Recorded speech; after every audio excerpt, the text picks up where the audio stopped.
Qeveria kubane ka njoftuar se 32 shtetas të saj janë vrarë gjatë operacionit të Shteteve të Bashkuara për kapjen e presidentit venezuelian Nicolás Maduro. Pas ndërhyrjeve të forcave amerikane në Venezuelë, vetë presidenti Trump thotë se pati disa të plagosur, por jo vdekje nga ana jon. Sipas autoriteteve në Havan, viktimat ishin anëtarë të forcave të armatosura dhe agjencive të inteligjencës së Kubës.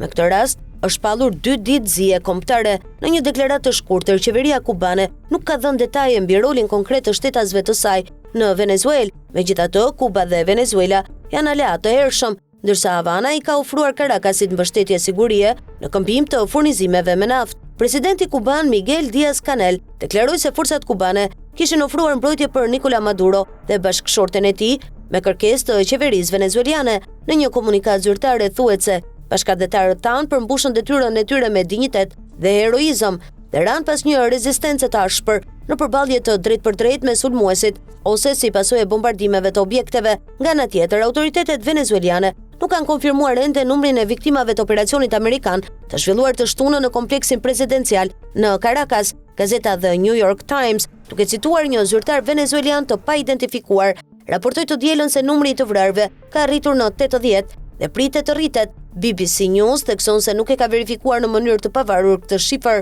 Pas kapjes së Maduros, janë shtuar spekulimet nëse administrata e presidentit amerikan Donald Trump mund të konsiderojë një operacion të ngjashëm edhe kundër Kubës, një tjetër vend që ka patur për dekada marrëdhënie armiqësore me Shtetet e Bashkuara. Duke folur për gazetarët të dielën, presidenti Trump deklaroi se një ndërhyrje ushtarake ndaj Kubës nuk do të ishte e nevojshme, pasi sipas tij Kuba është gati të rrëzohet. Ndërkohë, sekretari amerikan i shtetit Marco Rubio e përshkroi Kubën si një katastrofë e drejtuar nga burra të paaftë dhe të mplakur. Në korrik të vitit të kaluar, Trump nënshkroi një memorandum që forconte më tej kufizimet ndaj Kubës, duke përmbysur disa masa lehtësuese të ndërmarra nga paraardhësi i tij, Joe Biden. Shtëpia e Bardhë deklaroi se synon të japë fund praktikave ekonomike që përfitojnë në mënyrë disproporcionale qeverinë, ushtrinë dhe shërbimet e sigurisë kubane në dëm të popullit kuban. Po ashtu, u njoftua se do të zbatohen më rreptësisht kufizimet ekzistuese për udhëtimet e qytetarëve amerikan drejt Kubës. Gjatë mandatit të tij të parë presidencial,